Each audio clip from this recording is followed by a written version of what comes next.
నమస్తే. ఈరోజు మన స్టూడియోలో ప్రముఖ తంత్ర జ్యోతిష్యులు, జ్యోతిష రత్న, జ్యోతిష సామ్రాట్ చింతా రుక్మాన్ గదరావు గారు మనతో ఉన్నారు. గురుగారితో మాట్లాడదాం. నమస్కారం గురుగారు. మాతృదేవోభవ, పితృదేవోభవ, ఆచార్య దేవోభవ. గురుగారు, శ్రీ విశ్వవసు నామ సంవత్సరంలో ఈ సంవత్సరం అంతా కూడా కుంభరాశి వారికి ఎలాంటి ఫలితాలు ఉండబోతున్నాయి? ఆర్థికంగా కావచ్చు, ఆరోగ్యంగా కావచ్చు, అన్ని విధాలుగా కొత్త సంవత్సరం ఎలా ఉండబోతుంది వీళ్ళకి? ఈ 2025-26 విశ్వవసునామ సంవత్సరంలో ముందుగా ఈ నూతన సంవత్సర ఉగాది శుభాకాంక్షలు కుంభరాశి వారికి తెలియజేస్తున్నాము. ఈ సంవత్సరం పూర్తిగా ద్వితీయ స్థానంలో శని సంచారము ఉంటుంది. మే 15 నుంచి పంచమ స్థానంలో గురు సంచారము, అదేవిధంగా మే 18 నుంచి రాహుకేతుల సంచారము జన్మంలో సప్తమంలో జరుగుతుంది. ఈ దీర్ఘకాలిక గ్రహాలైనటువంటి ఈ గ్రహాల యొక్క సంచారాన్ని బట్టి ఏం చెప్పొచ్చంటే, వీళ్ళు ఈ సంవత్సరము ఆశలకు పోకుండా ఉండడం చాలా మంచిది. ఏదో వచ్చేస్తుంది, ఎవరో ఏదో చేసేస్తారు, ఇలాంటివి అనుకోవచ్చు. ఎందుకంటే జన్మంలో రాహు ఉన్నాడు. రాహు అత్యాశ కారకుడు. ఆయనకు ఆశ తీరనే తీరదు. కామాలే పెడతాడు, ఫుల్ స్టాప్లు పెట్టడు. ఆయనకు తల ఉంటుంది, కడుపు ఉండదు. అంటే ఆ కడుపు నిండేది ఎప్పుడు? ఈ బ్రహ్మాండం అంతా ఆయన కడుపే. ఆయన కడుపు నిండదు. ఎంత తిన్నా నిండదు కూడా ఆశ తీరదు. వీళ్ళకి ఏదైనా వస్తాయి ఫలితాలు, వచ్చినా ఆశ తీరదు. ఏది రానట్టే ఫీల్ అవుతారు. ఇంకొంచెం వచ్చుంటే బాగుంది అనిపిస్తుంది అనమాట. జన్మంలోకి రాహు వచ్చాడు కాబట్టి. ఇన్ని రోజులు ఏలినాటి శని జరుగుతూ ఉంది. ఈ చివరి దశకు వచ్చింది. చివరి దశకు ఏలినాటి శని కూడా ద్వితీయ స్థానంలో షష్టగ్రహ కూటమి కడతా ఉంది. అంటే ధన వాక్ కుటుంబ స్థానంలో షష్టగ్రహ కూటమి కట్టడం వల్ల వీళ్ళకు డబ్బులే కదా మెయిన్. రెండవ స్థానం అంటేనే బ్యాంక్ పాస్బుక్, రెండవ స్థానం అంటేనే ఏటీఎం, రెండవ స్థానం అంటే తినే తిండి, మాట్లాడే మాట. ఆదాయ వ్యయాల విషయానికి వస్తే మరి ఎలా ఉన్నాయి వీళ్ళకి? ఇలా ఆలోచిస్తూ పోతే ఆదాయ వ్యయాలు తీసుకుంటే ఆదాయం 8, వ్యయం 14, రాజ్యభుజ్యం 7, అవమానం 5. అంటే పెద్దగా ఆశాజనకంగా లేవు. అందున అత్యాశకు, పేరాశకు ప్రత్యేకమైనటువంటి రాహుగ్రహము జన్మంలో ఉండడం, వీళ్ళకు తృప్తి అనేది ఉండదు అనమాట. అంటే ఆశ తీరకపోతే తృప్తి కలగదు. ఎంత వచ్చినా కలగదు. 100 కోట్లు వస్తే కూడా తృప్తి కలగదు. రాహు యొక్క స్వభావం అది. రాహు ఏంటంటే ఇప్పుడు రాహువు తన కడుపు నిండదు కాబట్టి ఆ రాహుగ్రహం ఎలా ఆలోచిస్తుందంటే, ఎవరికి ఏమీ లేకపోయినా సరే నాకుంటే చాలు, 10 మంది మోసం చేసైనా సరే నేను సంపాదిస్తే చాలు అనేటువంటి లక్షణాలు కలిగి ఉంటాడు.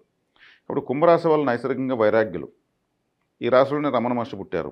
ఈ రాశిలోనే గొప్ప యోగులు పుడతారు. కుంభము అంటే కుండ, ఎనర్జీ మొత్తం లోపలే ఉంటుంది. వీళ్ళు చాలా విషయాలు చెప్పరు, ఎవరికి చెప్పరు. వీళ్ళు చెప్పాలనుకుంటే చెప్తారు, అడిగినా గట్టిగా చెప్పరు. అక్కడే వీళ్ళకి సమస్య వస్తూ ఉంటుంది.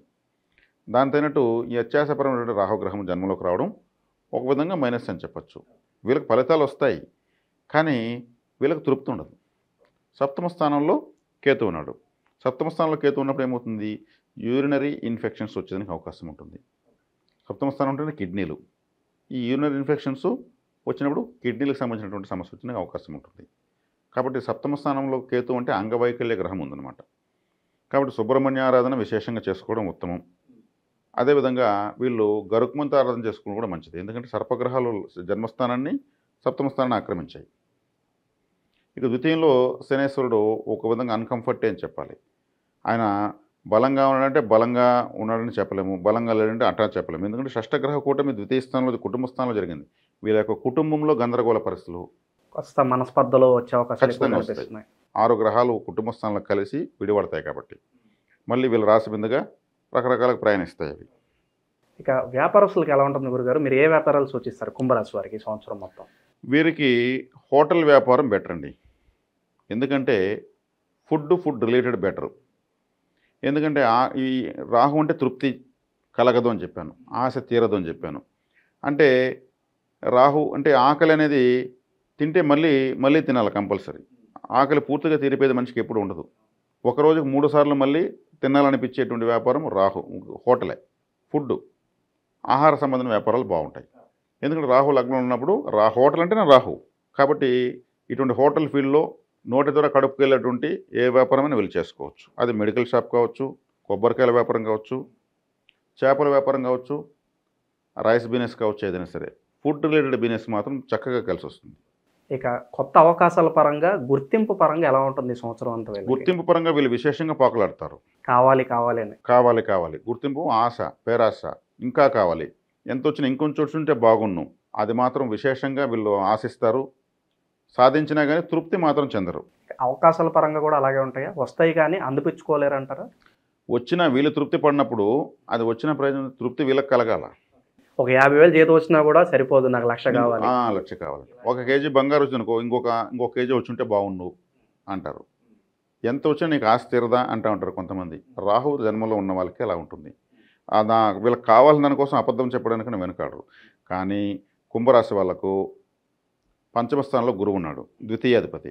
చక్కగా ఆయన పంచమంలో గోచరీత్యా బాగున్నాడు కాబట్టి ఫలితాలు కూడా వస్తాయి.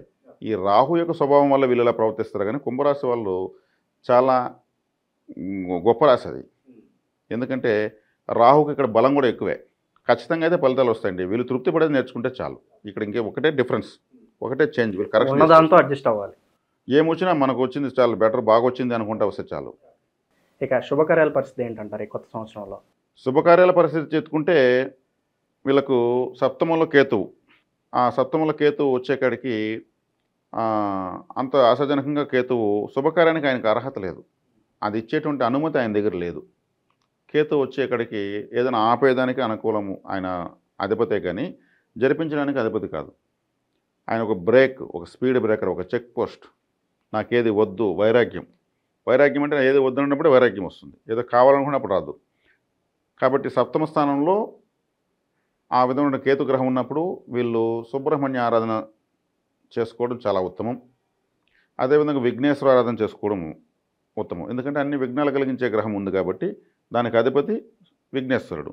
విఘ్నేశ్వరుడికి కొబ్బరికాయలతో మాల తయారు చేసి, నారికేల మాల అంటారు, 5 లేదా 7 కనీసం కొబ్బరికాయలు ఒక దండలాగా కుట్టి విఘ్నేశ్వరుని మెడలో వేసి ఆరాధించడం వల్ల కేతు గ్రహం యొక్క తడబాటు ఎగిరిపోతుంది. ఇక విద్యార్థుల పరిస్థితి ఏంటంటారు? విదేశీ ప్రయత్నాలు ఎంతవరకు ఫలిస్తాయి అంటారు గురుగారు? విదేశీ ప్రయత్నాలు చక్కగానే కలిసి వస్తాయి. ఎందుకు విదేశీ ప్రయాణాలు జన్మలో కదా ఆశ ఎక్కువ పడతారు కదా, నేను వెళ్ళాలి, నేను టూర్ బాగా సంపాదించాలి, 6 నెలలకే ₹1,00,00,000 రావాలి, ఇలా ఉంటుంది. ఇప్పుడు ఈ విద్యార్థులు కూడా అలాగే ఆశపడతారు. నాకు 600కి 599.5 లేదా 600కి 600 అనే విధంగా ప్రయత్నిస్తారు. అది మంచిదే. కానీ అలా ఎవరికి రావు కదా. 580,000, 90,000 అట్లా వచ్చినప్పుడు ఎవరో 2, 3 విద్యార్థులు వస్తారు. అలా ఉన్నవాళ్ళు కుంభరాశిలో ఉంటే ఆ 10 మార్కులు రాలేదని వీళ్ళు చాలా నిరాశపడతారు. టాప్ ర్యాంక్ వచ్చిన దానికి సంతోషపడరు. ఇంకా ఒక 5 మార్కులు తగ్గిన దానికి ఎక్కువ నిరాశపడతారు. అది తృప్తి కలగదు. కాబట్టి విద్యార్థులు ఫలితాలు బాగానే ఉంటాయి. షార్ట్ కట్ మెథడ్స్లో బాగా ఆలోచిస్తారు, తెలివిగానే రాస్తారు ఎగ్జామ్స్ కూడా. ఇక భూ కబ్జాలు కావచ్చు, పోలీస్ స్టేషన్లు, కోర్టుల చుట్టూ తిరుగుతున్నారు. అలాగే ఒక పని మొదలుపెట్టి అలాగే వదిలేసి ఇక ముందుకు సాగని పనులు కొన్ని ఉంటాయి. ఈ చిక్కుముడులన్నీ తొలగిపోయే అవకాశాలు కనిపిస్తున్నాయి. అన్నీ తొలగిపోతాయండి వీళ్ళకు. ఎందుకంటే రాహు జన్మలో ఉన్నాడు. Rahu short cut planet. వీళ్ళకి తెలియని ఇంటెలిజెన్స్ అంటూ ఏముండదు ఈ సంవత్సరంన్నర పాటు. ఇంకా రాహు వచ్చేకాడికి దేనికైనా మార్గం చూపిస్తాడు. అది ఎంత పని, చిటికలో పని అన్నంత తెలివితేటలని మార్గాలను కూడా ప్రసాదిస్తాడు. ఎటువంటి సందేహం లేదు. నేను ఏదైనా చేసేయగలను. రాహు గ్రహం సాధించలేదంటూ లేదు. రాహు గ్రహము అంత ఇంటెలిజెన్స్ ప్లానెట్ కూడా ఈ విశ్వంలో లేదు. అంత విశ్వంలో విష్ణుమాయని అధిగమించే శక్తి ఎవరికి లేదు. విష్ణుమాయని అధిగమించిన ఏకైక దేవత రాహు. విష్ణువుని ఏమార్చి అమృతం తాగేశాడు ఆయన. అంటే మహావిష్ణువుని చీటింగ్ చేశాడు. అంతకన్నా ఇంటెలిజెంట్ దేవత ఎవ్వరు లేరు. ఆ గ్రహం లగ్నంలోకి వచ్చింది. రాహు అంటే తల, కేతు అంటే మొండెము. అంటే కుంభరాశి వాళ్ళకి రాసే తల, అందులోకి రాహువే వచ్చాడు. కుంభరాశిలో అతను బలవంతుడు. కాబట్టి షార్ట్ కట్ మెథడ్స్ వీళ్ళకి విపరీతంగా వస్తాయి. ఇక సంవత్సరం అంతా చేసుకోవడానికి వీలుగా మంచి రెమెడీస్ ఉంటే చెప్పండి కుంభరాశి వారి కోసం. ఈ కుంభరాశి వాళ్ళంటే ఏదైనా ఆలయ కుంభాభిషేకం, ప్రతి ఆలయానికి సంవత్సరానికోసారి కుంభాభిషేకం చేయాల్సిందే. సో నార్మల్ అభిషేకానికి కుంభాభిషేకానికి తేడా ఏంటి గురుగారు? కుంభాభిషేకం అంటే ఆలయానికి ప్రతి సంవత్సరము వార్షికోత్సవం లాంటిది. అంటే ఈ ఒక సంవత్సరమైన ఆలయం ప్రారంభించి, కాబట్టి ఈ ఆలయానికి కుంభాభిషేకం చేయాలని చేస్తూ ఉంటారు. అది చాలా శక్తివంతమైనది. ఈ కుంభరాశి వాళ్లకు కుంభాభిషేకము అక్కడ పాల్గొని ఆ కుంభాభిషేకంలో ఉన్న జలాన్ని ఇస్తారు. దాన్ని చల్లుకుని రావడం వల్ల వీళ్ళు యాక్టివేట్ అవుతారు. ఏ ఆలయమైనా పర్లేదు. అంటే దేవాలయాలన్నీ కూడా అన్నిటికీ కుంభాభిషేకం చేస్తారు. అదేవిధంగా ఏనుగు కుంభస్థలం పైన ఊరేగుతున్నట్టు దేవతా ఉత్సవం కానీ వీళ్ళకి తెలిస్తే వెళ్ళి అందులో పాల్గొనడం, వీళ్ళు యాక్టివేట్ అయిపోతారు. అదేవిధంగా కుండలు అంటే కుంభము వర్షం పడుతున్నప్పుడు వర్షంలో పెట్టేయాలి.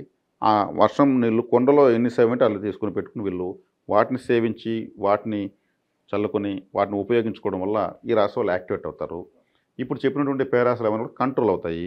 శుభ ఫలితాలు ఎక్కువ కలుగుతాయి. మేము ఏదన్నా దానం చేయాలి అనుకుంటున్నాము అంటే ఎలాంటి వస్తువులు చేస్తే బాగుంటుంది అంటారు వీళ్ళు? వీళ్ళు అన్నదానం చేస్తే చాలా మంచిది. అన్నదానం ఎందుకు చేయాలంటే రాహు అంటేనే ఫుడ్కి సంబంధించినటువంటి ప్లానెట్. కాబట్టి ఈ ఆకలి అనేది ప్రపంచంలో ఎవరు జయించలేరు. నాకు చాలు అన్న తర్వాత 4 గంటలకు మళ్ళీ ఆకలి వేస్తుంది, మళ్ళీ తింటారు, మళ్ళీ కడుపు పట్టినంతే తింటారు, మళ్ళీ ఇంకొక 4-5 గంటలకు మళ్ళీ ఆకలి వేస్తుంది. ఈ ఆకలి అనేది ప్రపంచాన్ని నడిపిస్తూ ఉంటుంది. ఎంత మహావీరుడైనా ఆకలిని జయించలేడు. కాబట్టి ఈ లగ్నంలోకి రాహు వస్తున్నాడు కాబట్టి 6వ స్థానాధిపతి వీళ్ళకి చంద్రుడు అవుతాడు. చంద్రుడు అంటే కూడా రైస్, బియ్యము, ధాన్యం ఆయనకే. కాబట్టి చంద్రరాహువులు ఎప్పుడు కూడా ఫుడ్కి కారకులు అవుతారు. కాబట్టి 6వ స్థానాధిపతి చంద్రుడు వస్తున్నాడు కాబట్టి వీళ్ళు ఆహారాన్ని, నీటిని దానం చేయడం ఎంతైనా వీళ్ళకు మంచి ఫలితాలు విశేషంగా వస్తాయి. సో కుంభరాశి వాళ్ళందరికీ కొత్త సంవత్సరం బాగా కలిసి రావాలి. మీరు అన్నట్లుగానే కుంభస్థలాన్ని బద్దలు కొట్టాలని చెప్పి మనస్ఫూర్తిగా కోరుకున్న గురుగారు. ధన్యవాదాలు. ధన్యవాదాలు.